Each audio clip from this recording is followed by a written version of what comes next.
presented by Nourish Nutrition का वादा, Associate Sponsors, Medhansh hospital, multi super speciality trauma centre, KCMT, Khandelwal college top education brand, dream achieve inspire, Ganga Jyoti eye hospital, नेत्रम सर्वेंद्रियम प्रधानम, Kapesh jewellers of India, gifting sponsor squirrel nuts, venue partner hotel Radisson Bareilly. सबसे पहले इस कार्यक्रम बरेली में करने के लिए इंडिया न्यूज़ का मैं बहुत बहुत धन्यवाद देता हूं कि उन्होंने इतना बड़ा कार्यक्रम यहां बरेली में किया, उनकी पूरी टीम के लिए, और मुझे अवसर दिया इसके लिए विशेष धन्यवाद देता हूं। जहां तक रही बात ब्रज क्षेत्र की, तो हमारे ब्रज क्षेत्र में 65 विधानसभा क्षेत्र हैं, जिसमें हमने 2017 में 57 सीटें जीती थी जी। और इन 57 सीटों पर जीतने का जो सबसे बड़ा कारण ये था कि जो यहाँ की अव्यवस्थाएं थीं, जो ब्रज में गन का राज था, जो तमाम प्रकार की दुर्व्यवस्थाएं थी, उससे जनता जिस प्रकार से त्रस्त थी, उस सब का एक परिणाम था। और हमारी नीतियां थीं कि जनता ने एक बहुत ही बड़ा मैंडेट हमको यहाँ दिया। और जहाँ तक कभी बात विपक्ष की रही है, पूरे कोविड के पीरियड में हमने देखा कि तमाम बड़े संकट था कोविड का, पूरे वर्ल्ड वाइज बड़ा संकट है, लेकिन भारतीय जनता पार्टी के चाहे सरकार हो चाहे कार्यकर्ता हो, उन सब ने सड़क पर निकलकर गली में अपने घर और परिवार की चिंता नहीं की। कोई चप्पल दे रहा था, कोई राशन दे रहा था, कोई पूड़ी दे रहा था। जब पहली वेव के बाद माइग्रेशन हो रहा था, मुझे ध्यान है, मैं अपनी गाड़ी लेकर, मैंने कहा 4-5 मित्रों के साथ, कोई संगठन की योजना नहीं थी, लेकिन अपनी स्वप्रेरणा से कहा कि चलो आज खाना देते हैं।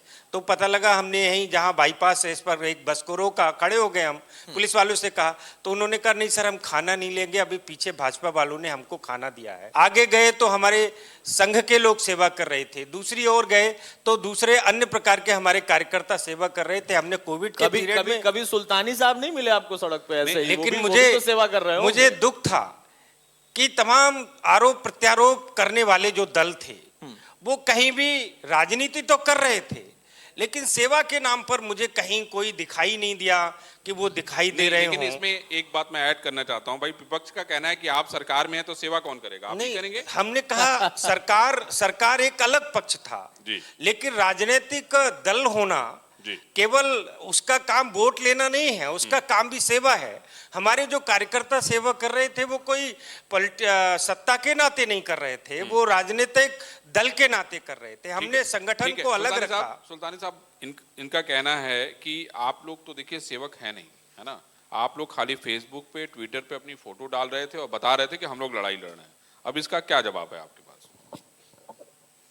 सबसे पहले तो इंडिया न्यूज़ उत्तर प्रदेश उत्तराखंड के ने मुझे इस मंच पर आमंत्रित किया। मैं दिल की गहराइयों से बरेली की सरजमी पर आपका हार्दिक स्वागत करता हूं, अभिनंदन करता हूं, और एक शेर भी आपके खिदमत में पेश करता हूं पूरी टीम के लिए। आप आए तो सही बज़्म की जीनत बनकर। क्या बात है। आप आए तो सही बज़्म की जीनत बनकर, खैर मकदम को मेरा दिल मेरी आंखें होंगी। वाह वाह, बहुत बढ़िया। अभी शाख साहब ने कहा इस कोरोना काल में हम ही लोग सिर्फ सेवा करते थे। हमारा कहना यह है, बरेली के अंदर अभी हमारे नगर विकास मंत्री जी यहाँ पर संबोधन करके गए, बहुत सी बातें कहीं, उससे पहले राजस्व राज्य मंत्री जी अपनी बातें कहकर गए। चूँकि बरेली महानगर है और हमारे बरेली महानगर के लोगों ने ये, क्योंकि इसको विकास की ओर ले जाने के लिए इन्होंने स्मार्ट सिटी की घोषणा की थी। मैं इस मंच के माध्यम से और आपके चैनल के माध्यम से कहना चाहता हूँ, जिस बरेली जनपद ने आपके 9 के 9 विधायक जिताने का काम किया, दोनों सांसद भी आपके हैं, आपका महापौर भी है और आपके जिला पंचायत अध्यक्ष भी हैं, लेकिन आज बरेली की ऐसी दुर्दशा है। क्या बरेली के लोगों ने ऐसे स्मार्ट सिटी की कल्पना की थी? मैं आपसे गुजारिश करता हूँ, इंडिया न्यूज़ चैनल के जो जिम्मेदार हमारे एंकर्स हैं, आप बरेली के किसी भी कोने पर निकल जाइए। मिसाल के तौर पर आप अभी एक सिटी स्टेशन है, उसके सामने चले जाइए, पूरा का पूरा रोड खुदा हुआ है। पिछड़े 1.5 से 2 साल के बीच में अध्यक्ष जी, पूरा शहर को खोद के रख दिया है। अध्यक्ष जी देखिए, ऐसा इस विषय पे तो हम लोग बात करेंगे स्मार्ट सिटी को लेके, लेकिन इनका जो सवाल था, इन्होंने जो सवाल उठाया था कि भाई आप कोरोना काल में कहाँ थे, हम उसका भी जवाब देंगे। हाँ उसी का जवाब दीजिए मानवर- पहले, फिर हम लोग आगे आएंगे। हाँ, समाजवादी पार्टी का एक एक नेता और कार्यकर्ता जिस तरीके से मैं लाल टोपी लगाया हुआ हूँ, मेरे पास अभी सबूत है। मैं अपने महानगर ग्रुप बना है और मैंने हमेशा जब जब हम लोग गए, एक मैं छोटी सी आपको बात बताना चाहता हूँ। एक दिन मैं डीएम साहब से मिलने जा रहा था कोरोना काल में, ने सिटी स्टेशन के सामने 18-20 लड़कों की लाइन देखी और वो पैदल आ रहे थे। मुझसे रहा नहीं गया, मैंने रोक कर पूछा उनसे कि आप लोग कहाँ से आ रहे हैं? आप प्रवासी मजदूर थे। उन्होंने कहा हम बिहार से आ रहे हैं। तो मैंने कहा हम बिहार से कैसे आप लोग आ गए? तो उन्होंने कहा कि मैं जो है, हम लोग जो है कभी ट्रक वालों ने बिठाला, कभी किसी सवारी से आ रहे हैं। हमने कहा अब आपको कहाँ जाना है? तो उन्होंने कहा हमें रामपुर तक जाना। तो मैंने कहा कि हम अभी आपको आगे 2 किलोमीटर दूर किला ओवर ब्रिज के पार मिलते हैं। मैंने अपने छोटे भाई को, वो भी पार्षद है, मैंने उसे फ़ोन किया और मैंने तुरंत वहाँ व्यवस्था कराई, 20-25 कुर्सियाँ डलवाई, नाश्ते का इंतजाम कराया उनका, और मुझसे रहा नहीं गया। सबसे पहले पानी की व्यवस्था कराई उनको और उनका नाश्ता कराया। और मैंने कहा अब आप लोग जाएंगे कैसे? तो उन्होंने कहा रामपुर तक जाना है। तो ये अखबारों ने भी छापा, प्रिंट मीडिया ने, अमर उजाला ने, दैनिक जागरण ने, हिंदुस्तान ने, लोगों ने भी छापा। सुल्तानी तो- साहब, इसको मैं मान लेता हूँ, मैं कभी जी। खारिज नहीं करता हूँ जी, जी, कि जी, कोई जी। कह दे कि नहीं सपा तो जी, निकली ही जी, नहीं, जी, बसपा जी, जी। निकली नहीं। लेकिन ऐसा क्यों होता है कि जहां पर ये निकलते थे इनको आप नहीं दिखते थे, और जहां आप निकलते थे इनको ये आपको ये नहीं दिखते थे? ऐसा क्यों होता है? आप लोग बधाई के पात्र हैं, इंडिया न्यूज़ चैनल के लोग और भी चैनल्स के लोग।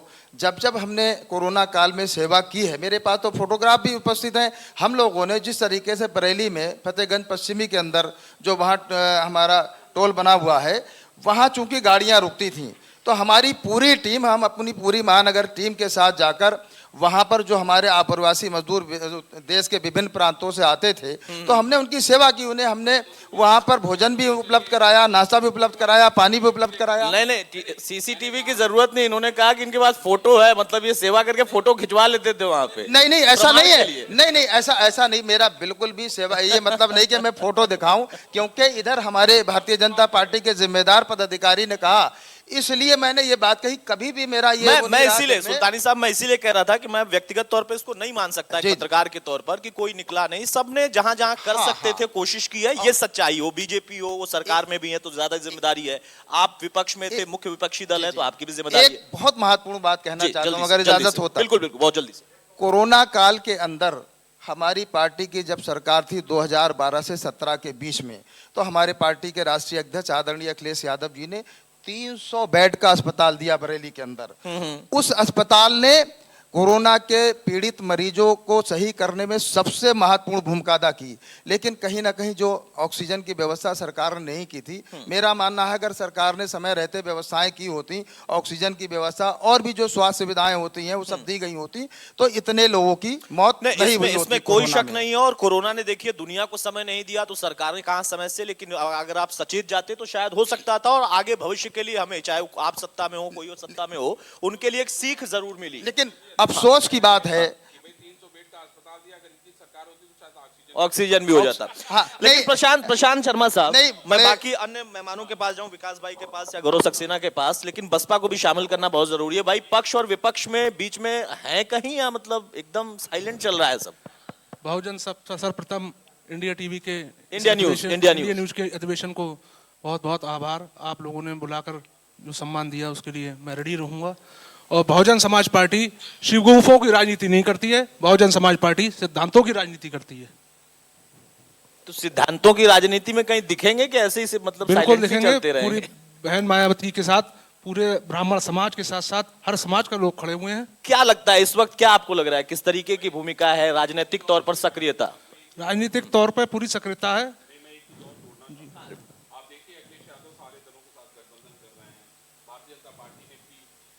कई दलों से गठबंधन करके चुनाव पिछला जीता था। मैं आपसे ये जानना चाहता हूं कि बहुजन समाज पार्टी ने इस बार तय किया कि हम अकेले चुनाव लड़ेंगे। आप लोग को लगता नहीं कि ये सुझाव देना चाहिए, सलाह देनी चाहिए कि जब सारे लोग जो है अलग अलग लोगों को जोड़ रहे हैं, और बिना घोषणा पत्र के चुनाव लड़ेंगे? और दूसरी बात ये तो मैं कह रहा था कि 2019 में आप और समाजवादी पार्टी साथ साथ लड़े थे जी, है ना? उस समय अंडरस्टैंडिंग नहीं बन पाई थी, लेकिन अब इतने सालों में तो बन गई होती। बहुजन समाज पार्टी का गठबंधन इस बार जनता के साथ है और बहुजन समाज पार्टी अकेले अपने बल पर चुनाव लड़ेगी और बाकी गठबंधन की आगे की विरोध है वो पार्टी हाईकमान का निर्णय अब है। ये तो मतलब बहुत गजब का तर्क आपने दिया। जनता किसी से गठबंधन नहीं करती हो, बताती नहीं, और आपने बता दिया कि आपका है। बहुजन समाज पार्टी बहन कुमारी मायावती जी के साथ पूरी जनता खड़ी है। अभी लखनऊ में 9 अक्टूबर को ऐतिहासिक रैली हुई है जिसमें 10 लाख से भी ज्यादा भीड़ थी। चलिए, भीड़ अगर पैमाना है और उसको आप मानते हैं तो मैं उसको वाकई स्वीकार कर लेता हूं, लेकिन जनता जब अपना गठबंधन जिसको आप कह रहे हैं, जिक्र कर रहे हैं, उसका पूरा जब चुनाव का परिणाम आएगा तभी वो तय हो पाएगा। लेकिन विकास शर्मा साहब, जिस तरह से समाजवादी पार्टी के प्रतिनिधित्व करने वाले शख्स, उनका ये कहना है सुल्तानी साहब का कि हमने भी किया है, तो क्यों आखिर पक्ष और विपक्ष का एक स्वर नहीं दिखाई देता है कम से कम ऐसे मुद्दों पर? खासतौर पे जनता के लिए। कोरोना की स्थिति, कोरोना की दुश्वारियां, उसमें जनता की पीड़ा, वहां तो मुझे लगता है कि अगर सबका सहयोग लेते तो ज्यादा बेहतर परिणाम दे सकते। और ये कहते कि हाँ, सरकार ने विपक्ष को भी अपने साथ रखा और जनता के लिए काम किया। बात आपकी बिल्कुल सही है जी। बरेली की जनता की तरफ से सबसे पहले आपका हार्दिक आभार।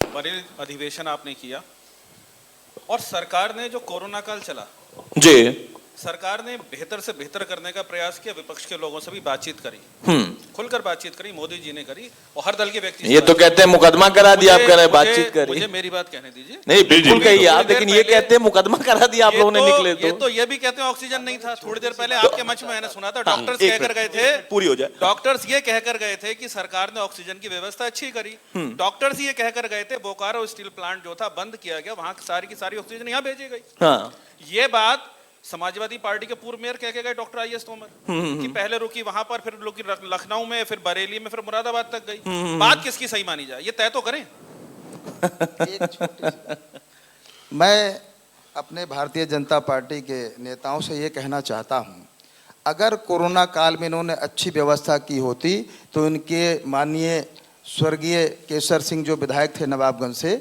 उनकी मृत्यु नहीं होती। उनके बेटे ने माननीय मुख्यमंत्री जी को, विधानसभा अध्यक्ष जी को, यहाँ तक कि पीएमओ तक में लेटर लिखा और उन्हें बेड नहीं मिला, उनकी मृत्यु हो गई केसर सिंह जी की। इसके अलावा कई और महत्वपूर्ण शख्सियत थे हमारे बरेली जनपद की, उन्हें स्वास्थ्य सुविधाएं नहीं मिल पाई, उन्हें ऑक्सीजन नहीं मिल पाया, उसके कारण लोगों ने अपनी जानें गंवा दी। मेरा कहना यह है, हमारे देश की जनता ने जो अपनी गाढ़ी कमाई का पैसा हमारे मुल्क के प्रधानमंत्री जी के खाते में जमा किया था, अगर उसका उपयोग सही से हो गया होता तो जो लाखों लोग कोरोना काल में मरे हैं, ऐसी स्थिति नहीं आती। हमारे देश ने देखा है किस तरीके से गंगा में लोगों की लाशें तैर रही थी। हमारे देश ने देखा है गंगा के किनारे रेत के ढेर में लोग दफनाने को मजबूर हो गए और लोग शमशान भूमि में लकड़ियों के लिए लड़ रहे थे। अगर इन्होंने व्यवस्थाएं की होती समय रहते तो मैं नहीं समझता हमारे देश के सामने विकास जी बताइए। मैं आपके माध्यम से ये कहना चाहता हूं, हमेशा विपक्ष जो देखना चाहता है वो क्यों नहीं देखता, और जो नहीं देखना चाहता वो क्यों देखता है। मुझे बहुत अच्छा लगता कि हमारे अच्छे मित्र माननीय अध्यक्ष जी सुल्तानी साहब ये कहते कि इतनी अच्छी व्यवस्था सरकार की थी कि हमारे अनुराग भदौरिया बच गए। उन्हें कोरोना हुआ था, अस्पताल में एडमिट हुए थे और बच गए वो। इन्हें ये तो नजर आता है कि प्रधानमंत्री ने टॉर्च जलवाई, मोमबत्ती जलवाई, ये नहीं नजर आया 18,000 गांव के अंदर बिजली पहुंचाई। इन्हें ये तो नजर आता है कि साहब थाली बजवाई, चिमटा बजवाया, लेकिन ये नजर नहीं आता है कि वैक्सीनेशन भी उन्होंने ही लगवाया। हर वो चीज जो नकारात्मक है वो आपको नजर आती है, जो सकारात्मक है जिससे देश आगे बढ़े। विदेश तक में हमारे देश की तारीफ हो रही है कि हमारे देश ने बहुत अच्छा काम किया, प्रदेश अव्वल नंबर पर रहा, लेकिन आपको दिखता ही नहीं। अनुराग भदौरिया अगर आपको नहीं दिख रहा तो मैं क्या करूं अपने दल के लोग। बताइए गौरव सक्सेना, बहुत बहुत धन्यवाद। सर्वप्रथम मैं बरेली अधिवेशन में आयोजकों का और जो हमारे दर्शक हैं जो हमें देख रहे हैं, सुन रहे हैं, उन सबका मैं आभार व्यक्त करता हूं। और जो हमारे भारतीय जनता पार्टी के मित्र जो कह रहे हैं कि उन्होंने, भारतीय जनता पार्टी ने और आरएसएस ने बहुत अच्छा काम किया, मैं आपको साधुवाद देता हूं। मित्रों, आपको बहुत बधाई।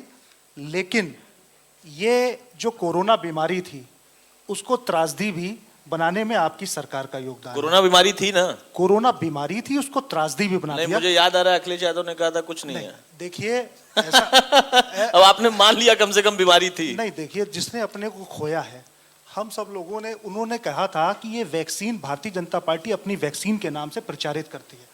ये वैक्सीन भारतीय जनता पार्टी की नहीं, वैज्ञानिकों ने जो इसको इजाद किया है, हिंदुस्तान ने इजाद किया, उन लोगों का भी प्रचार होना चाहिए।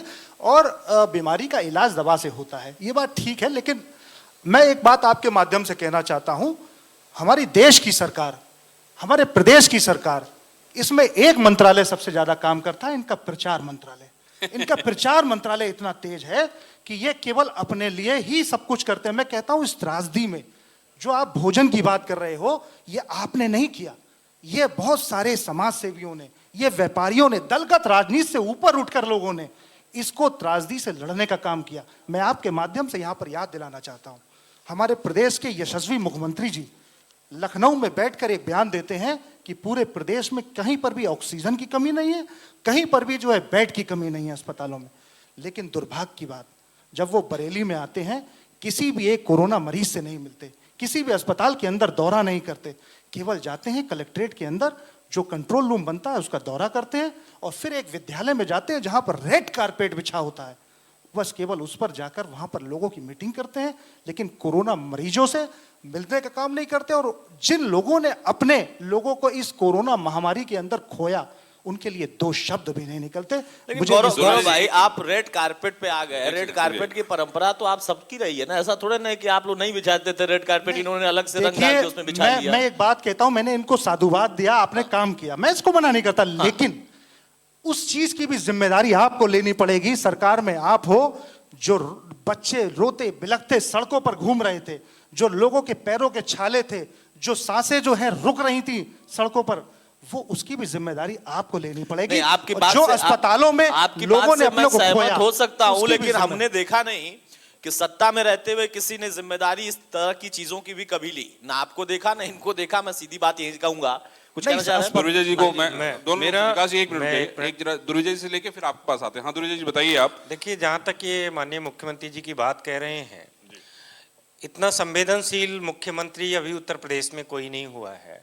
उनको खुद कोविड था और कोविड से ठीक होते ही वो उत्तर प्रदेश की जनता की सेवा के लिए गए। उनके पिताजी का देहांत हुआ, वो अपने पिता की अंत्येष्टि में नहीं गए और देश उत्तर प्रदेश की जनता को सेवा में दिन रात लगे हुए थे।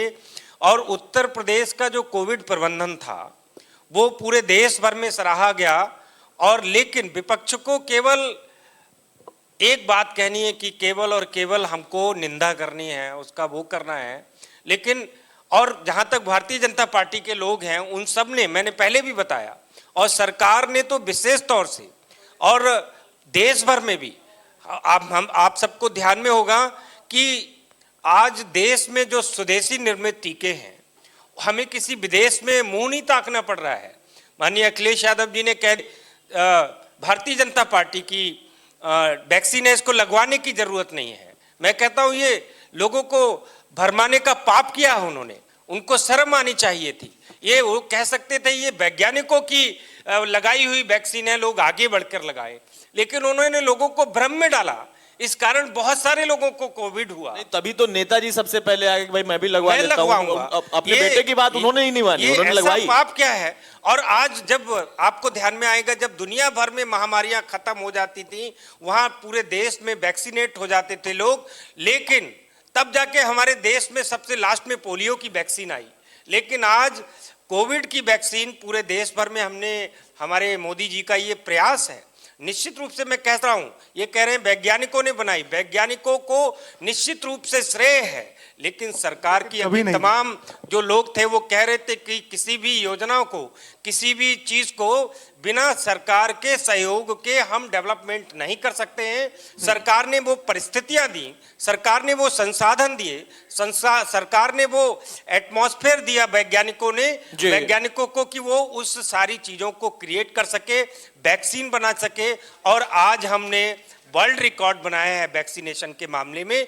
इसको लेकर विपक्ष को भारतीय जनता पार्टी की सरकार की, आदरणीय मोदी जी की, आदरणीय योगी जी के साथ खड़े होकर एक उनका उत्साहवर्धन करना चाहिए और अखिलेश यादव जी को उत्तर प्रदेश की जनता से माफी मांगना चाहिए। भ्रम क्यों फैलाया भाई? वो तो कह रहे हैं कि वैज्ञानिकों ने बनाया और सरकार ने उसके लिए रूपरेखा तैयार की। देखिए, मैं ये कहना चाहता हूं, आपने वैक्सीनेशन की बात करी कि पूरे विश्व में चर्चा हो रही है। हमारा कहना ये है, आप वैक्सीनेशन के ऊपर, शिक्षा के ऊपर, स्वास्थ्य के ऊपर, विकास के ऊपर चुनाव लड़िए। क्या दिक्कत है आपको? अगर आपने बहुत अच्छा काम किया तो इन्हीं मुद्दों पर आपको चुनाव लड़ना चाहिए। मैं आपके इस मंच के माध्यम से, चैनल के माध्यम से देशवासियों को बताना चाहता हूँ, खासतौर से उत्तर प्रदेश के लोगों को, आपने एक गड्ढा मुक्त योजना चालू की थी सड़कों की। आज पूरे उत्तर प्रदेश में चले जाएं, गड्ढे ही गड्ढे मिलेंगे। आपने कहा था बेटी पढ़ाओ और बेटी बचाओ, तो हमारा कहना यह है, जब बेटियां बचेंगी ही नहीं, आज किस तरीके का हालात है। हमारे मंत्री जी अभी कानून व्यवस्था की बात कर रहे थे। मैं आपके इस चैनल के माध्यम से कहना चाहता हूं, और बल्कि यकीन इन्हीं दावे के साथ कहता हूं, उत्तर प्रदेश में कानून व्यवस्था है कहां? अभी आप चाहे गोरखपुर की मानिए, मुख्यमंत्री जी के वहां के जनपद की बात है, चाहे गोरखपुर का मामला हो, चाहे कानपुर का मामला हो, आज दिन दहाड़े लोगों की हत्याएं हो जा रही हैं और बहन बेटियां बच नहीं रही हैं। और मानवर, मैं एक बात और बताऊं आपको, अभी जो आगामी हमारा ग्राम पंचायत का चुनाव हुआ था, तो उत्तर प्रदेश की जनता ने बहुमत समाजवादी पार्टी को दिया था। सबसे ज्यादा हमारे जिला पंचायत सदस्य, बीडीसीओ प्रधान जीत कर आए थे। और हमारा एक पड़ोसी जनपद लखीमपुर खीरी, हमारे देश का अन्नदाता किसान जो धरती का सीना चीरकर अन्न पैदा करता है, वो शांतिपूर्वक वो ज्ञापन देना चाहते थे, और हमारे देश के गृह राज्य मंत्री के पुत्र ने बर्बरतापूर्वक उन पर गाड़ी चढ़ाकर उनको मौत के घाट उतार दिया। अफसोस की बात है, लोकतंत्र का जो चौथा स्तंभ है पत्रकारिता, एक हमारा पत्रकार भाई भी उसमें शहीद हो गया।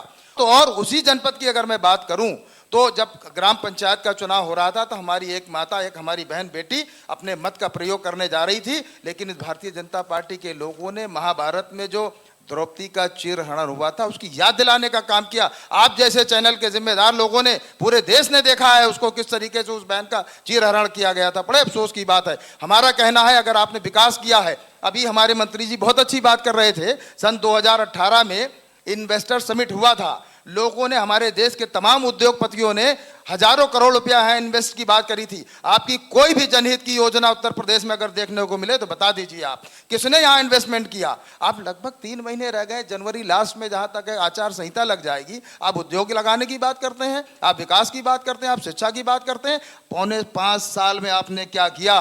उत्तर प्रदेश बताइए भाई, विकास शर्मा जी, इन्होंने बरेली से शुरू किया था कि कहीं भी चले जाइए, हमें भी बोला कि आप भी चले जाइए, सब उखड़ा उखड़ा है। ये कह रहे हैं पूरा प्रदेश भी उखड़ा उखड़ा है, अब तो देश ही उखड़ा हुआ है। ये अपने राजनीतिक माहौल के लिए कह रहे हैं, जो उखड़ा उखड़ा इनके लिए। और मेरा कहना ये अच्छी बात याद दिला रहे हैं कि यहाँ बेटी के साथ हो रहा है, वहां बेटी के साथ हो रहा है। मैं 2 दाग याद दिलाना चाहता हूँ उत्तर प्रदेश को। स्टेट गेस्ट हाउस कांड, क्या दलित की बेटी बेटी नहीं है? उत्तर प्रदेश विधानसभा के अंदर विधानमंडल का सत्र शुरू होता है और लोग कमर पे बेल्ट की जगह पर साइकिल की चेन बांध कर आते हैं, विधायकों को पीटा जाता है। क्या ये कलंक नहीं है? कानून व्यवस्था यहाँ पर नहीं है? सिर्फ ये है कि काम इनका सिर्फ है ये देखना क्या नकारात्मक, कभी सकारात्मक भी तो देखो मित्रों, बहुत अच्छा लगेगा। हाँ, जल्दी से। बहुत अच्छी बात करी हमारे शर्मा जी ने। मैं आपको याद दिलाना चाहता हूँ हाथरस की घटना। वो भी हमारी वाल्मीकि समाज की बेटी थी, उसके साथ ऐसा बर्बरता पूर्वक उसके साथ जो कार्य किया गया था, उस बेटी ने आखिर में अस्पताल में दम तोड़ दिया, जो वाल्मीकि समाज से आती थी। अफसोस तो तब हुआ, रात के अंधेरे में, बगैर उसके घर की सहमति के, रात के अंधेरे में उसका दाह संस्कार कर दिया गया। वो दलित की बेटी नहीं थी? और भी तो और, आज प्रयागराज में घटना हुई है, वो भी दलित के लोगों घरों में हुई है। पूरे के पूरे घर को मौत के घाट उतार दिया गया। वो आपको नहीं दिख रहा है? वो दलित नहीं है, हाथरस की बेटी दलित नहीं है। आज कहीं ना कहीं दलित समाज के, वाल्मीकि समाज के लोग इस बात पे कहीं ना कहीं, बताइए भाई। देखिए, जहां तक ये आज अपराध की बात कर रहे हैं, इनको इसका कोई बात करने का अधिकार नहीं है। समाजवादी पार्टी की सरकार में पूरी दुनिया जानती थी कि सत्ता संरक्षित जो गुंडई थी, सत्ता संरक्षित में शब्द प्रयोग कर रहा हूं उत्तर प्रदेश में, सत्ता संरक्षित जो अपराध था वो आज भारतीय जनता पार्टी की सरकार में बिल्कुल खत्म हो गया है, जड़ से उखड़ गया है। अगर कोई घटना हो गई है, चाहे वो ये हाथरस की घटना हो, चाहे कहीं और घटना हो गई हो, उसमें सत्ता का कोई संरक्षण नहीं है। अपराधी उत्तर प्रदेश में बक्से नहीं गए हैं। सत्ता संरक्षण की घटनाएं इनके समय में होती थीं, जब विधायक कृष्णानंद राय की हत्या अतीक अहमद या मुख्तार अंसारी के गुंडे करते हैं, उसको सत्ता का संरक्षण प्राप्त था। आज उत्तर प्रदेश में कोई भी एक नाम ऐसा नहीं बता सकता है कि यह सत्ता संरक्षित अपराधी है, सत्ता सक्षित जो भी अपराधी थे। मतलब वो या तो आप ये मान रहे हैं कि हाँ अपराध हो सकता है, देखिए, लेकिन नहीं, संगठित अपराध आपने खत्म संगठित कर दिया। अपराध खत्म हो गया है। संगठित अपराध कोई घटना होगी उसमें जेल भेजा है। हाथरस की घटना में बहन के साथ दुर्भाग्यपूर्ण हुआ, उसको हमने जेल भेजा है। या कहीं और कोई घटना हुई है तो उसमें हमने जेल भेजा है। उसमें कहीं सत्ता का संरक्षण नहीं है। ठीक है, किसी ठीक है। विधायक या उसके घर में प्रशांत शर्मा जी, देखिए सत्ता पक्ष शानदार काम कर रहा है, विपक्ष की भूमिका सिर्फ समाजवादी पार्टी निभा रही है, गठबंधन जनता से आपने कर लिया है, समझ में नहीं आ रहा हो क्या रहा है। नहीं, और एक नारा मुझे आज भी याद है, बसपा की तरफ से लगा था कि भाई चढ़ गुंडन की छाती पे मोहर लगेगी हाथी पे, हैं। और 2019 में जब आप लोग साथ हो गए तो फिर ये नारा भी हम लोग भूल गए। वो उस समय के जो हालात रहे, वो जो गठबंधन हुआ, लेकिन इस समय की जो हालात हैं, बहुजन समाज पार्टी अकेले चुनाव लड़ेगी। और रही बात उसकी भाजपा सरकार की, भाजपा सरकार में सबसे ज़्यादा एनकाउंटर ब्राह्मण समाज के लोगों के लिए हुए हैं। खुशी दुबे जो 18 साल की लड़की अगले दिन शादी होकर आई थी, अगले दिन आपने जेल में ठूस दिया, उसका क्या कसूर था? तो वो ब्राह्मण सम्मेलन आपने बंद क्यों कर दिया? अरे? मिश्रा जी निकले तो थे ब्राह्मण सम्मेलन करने, पर परिस्थितियां भाप कर ऐसा लगा कि फिर इसे खत्म ही करना चाहिए धीरे नहीं, धीरे। पूरा ब्राह्मण समाज माननीय सतीश चंद्र मिश्रा जी के, हमारी पार्टी की नेता बहन कुमारी मायावती जी के साथ खड़ा है। मतलब आप 2007 की तरह पूर्ण बहुमत से बहुजन समाज पार्टी इस बार चुनाव सरकार अभी। बनाएगी। ब्राह्मण बनाएंगे सरकार, आप ये कह रहे हैं? शर्मा जी ब्राह्मण बताइए। संघ बजाएगा, हाथी लखनऊ जाएगा। जब बिकरू कांड हुआ था जी जी, और जो पुलिस दल गया था, उस पुलिस दल में 8 लोग मारे गए जो ब्राह्मण थे। अगर वो ब्राह्मण है तो क्या ये 8 ब्राह्मण नहीं है? तो एकदम है। ये कि जो अच्छा है वो अंदर अंदर जो कड़वा है थू ये नहीं चलेगा। बराबर है, दोनों तरफ बराबर है। गलत है तो गलत है। और तो एक बात और है, जो मारा गया वो अपराधी था। इस मुद्दे पर लेकिन मैं भी जो कहना पुलिस वाले चाहूंगा मारे कुछ। गए वो अपराधी गौरव भाई आ रहा हूं। एकदम भाई देखिए ऐसा गौरव है। सक्सेना साहब, चूंकि समय भी अब कम है, सर, आखिरी सवाल आपसे रहेगा, क्लोजिंग कमेंट आपका। मेरा सिर्फ इतना सवाल है कि चलिए मैंने सब मान लिया, क्योंकि हम पत्रकारों को आदत होती है, हम आपको भी सुनते हैं, इनको भी सुनते हैं, हम बोलने लगते हैं तो कहते हैं हम किसी को नहीं रुहेलखंड सुनेंगे। में इस बार समाजवादी पार्टी क्या, हाँ यही कितनी सवाल सीटें कि जीतेगी? इस क्षेत्र से आपको क्या लगता है कि आप लोग, आपकी मेहनत आपकी पार्टी को क्या तोहफा देने वाली है? देखिए, निश्चित रूप से इस रुहेलखंड में अधिकतम सीटें अब समाजवादी पार्टी की आने वाली हैं, क्योंकि भारतीय जनता पार्टी को पूर्ण बहुमत की सरकार बनाने में इस रुहेलखंड का बहुत बड़ा योगदान था। जी, आप 57 सीटें उनके पास जैसे थी। बरेली जनपद में हम बैठे हैं तो 9 की 9 विधानसभाएं आपको देने का काम किया, लेकिन आज बरेली की क्या दुर्दशा है ये आप देखते हैं।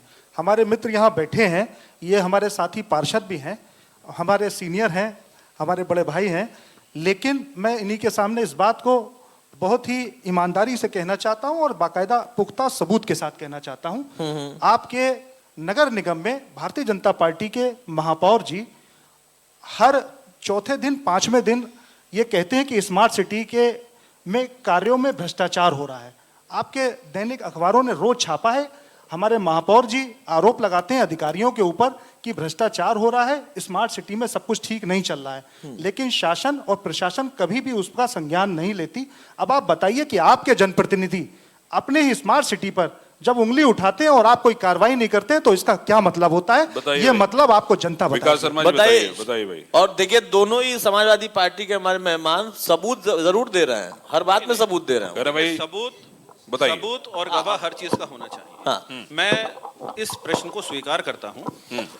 जहां जहां जो गड़बड़ियां हुई हैं, तुरंत महापौर जी ने तुरंत इंगित किया है कि यहाँ पर ये गलत हो रहा है, और तत्काल बाद वो चीजें सही भी हुई हैं। बात सही भी हुई है। स्मार्ट सिटी के अंदर कितनी देर से काम हो रहा था, लोग परेशान हो रहे थे, सड़कें खुद ही की खुद ही पड़ी हुई थी। क्या चीफ इंजीनियर हटा दिए गए? महापौर जी ने यह भी इंगित किया। क्या चीफ इंजीनियर हटा दिए गए? और जी, चीफ इंजीनियर साहब पर आरोप लगा, क्या हटा दिए गए? आज भी काम कर रहे हैं। देखिए, स्मार्ट सिटी की बात हो रही है, बात स्मार्ट सिटी की हो रही है, चीफ इंजीनियर नगर निगम में है। उससे पहले पर्यावरण अभियंता हटा दिए गए नगर निगम के, उन पे भी आरोप। स्मार्ट सिटी की बात कर, उससे पहले पर्यावरण अभियंता पे आरोप लगाए थे महापौर जी ने, वो भी आज भी काम कर रहे हैं। तो आप लोग ट्रैक बदल लेते हैं, आप कह रहे हैं ट्रैक बदल लेते हैं। कह रहे थे आप लोग जो है अफसरों के साथ मिले हुए हैं, सुल्तानी साहब ट्रैक बदल लेते हैं, हाँ, चिट्ठी बहुत शार्प कमेंट, बहुत शार्प। मेरा ये कहना है, हाँ, जो भी अधिकारी आता है, अधिकारी शासन का प्रतिनिधि होता है और अधिकारी आके काम करता है। यदि वो गलत काम करता है, तुरंत ये बात शासन के संज्ञान में लाई जाती है और शासन इस बात को तत्काल करता है। नगर निगम के अंदर ये हुआ था।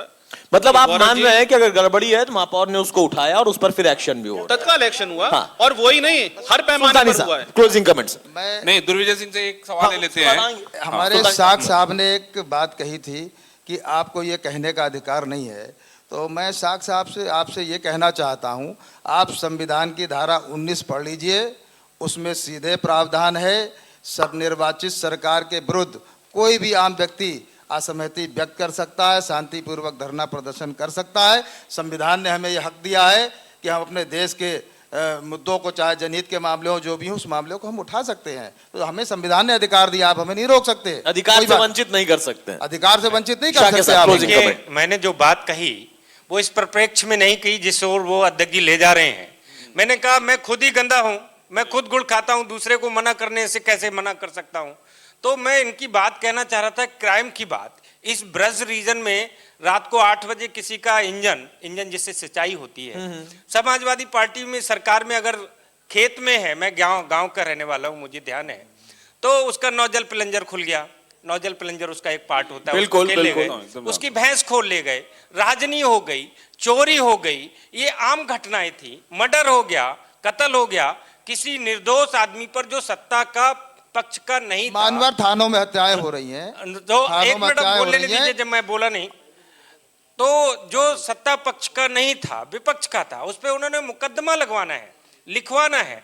तो भैंस चोरी बंद हो गई, इंजन की चोरी बंद हो गई, राजनी बंद हो गई। ये जो सत्ता संरक्षित अपराध था, खुली प्लॉट, खुली दुकान हमारी है और बंद तुम्हारी है, खुली हमारी है, ऐसा प्लॉट कब्जागिरी थी, ऐसे सारे काम जो थे समाजवादी पार्टी में, जो थानों में बैठकर चल रहे थे, अपराधी सत्ता, इस सब का जो गठजोड़ था, वो आज उत्तर प्रदेश की सरकार में खत्म है। इसलिए मैंने कहा इनको अधिकार नहीं है अपराध पे बात करने का। और मैं कह रहा हूं एक छोटी सी बात, पिछली बार 65 में से हमने 57 सीटें जीती थी।